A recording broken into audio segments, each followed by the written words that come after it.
SIP कशी करणार हे बघा. इथं जर गेलं तरी डिस्कवर असते किंवा इथं म्युच्युअल फंडमध्ये जायचे, इथं सर्चमध्ये जायचे. इथं आपण टाकले कोटक स्मॉल कॅप. हे बघा कोटक स्मॉल कॅप आला. इथं ते सर्व फंड डिटेल्स येतात.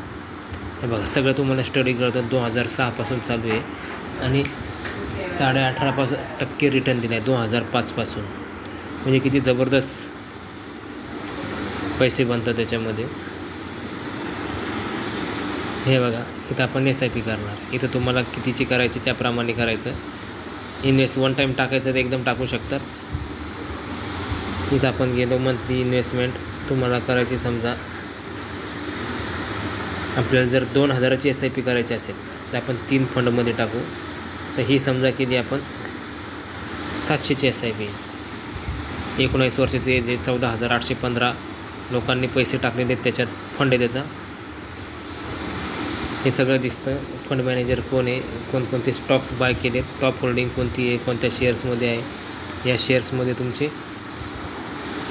कन्झ्युमर सेक्टर, ॲटो सेक्टर यामध्ये पैसे आहेत. तर काय करायचं, इन्व्हेस्ट नावला क्लिक करायचं. इथं गेलो आपण 700 रुपये SIP. वन टाईम लमसम असेल तर वन टाईम करायचं. एकदम 1 लाख 2 लाख काय टाकायचे असेल तेव्हा तुम्ही टाकू शकतात. इथं आपण गेलो 700. कोणत्या मंथमध्ये तुम्हाला तुमचे पैसे बँकेमधून कट व्हा, ॲटो पाय व्हा यासाठी तुम्ही ती तारीख टाकू शकतात की जेव्हा तुमच्या बँकमध्ये पैसे असतात. समजा आपण 5 घेतले, पुढचं 5 ऑगस्टला कंटिन्यू करायचं. इथं लगेच ऑप्शन येतं तुम्हाला फोनपे, UPI, फोनपे, गुगल पे. याच्यातला फोनपे पे 700ला क्लिक करायचं आणि गुगल पे, फोनपे करायचं. ते झाल्यावर तुम्ही गेले तर तुम्हाला साईडला नंतर येणार तुमचे म्युच्युअल फंडमध्ये बाय झालं तिथं बाय दिसेल आणि त्याच्या खाली दिसेल ॲटो पे. त्या ॲटो पेवर क्लिक करायचं आणि फोनपे, गुगल पेने तुमचं कोणतं एक ऑप्शन सिलेक्ट करून ॲटो पे करायचं. म्हणजे ॲटो पेचा फायदा असा असतो की बँकेमध्ये त्या तारखेला आपोआप पैसे कट होतात, इकडे लागत जातात. तुम्हाला सारखे तिथं जाऊन करायची गरज नाही.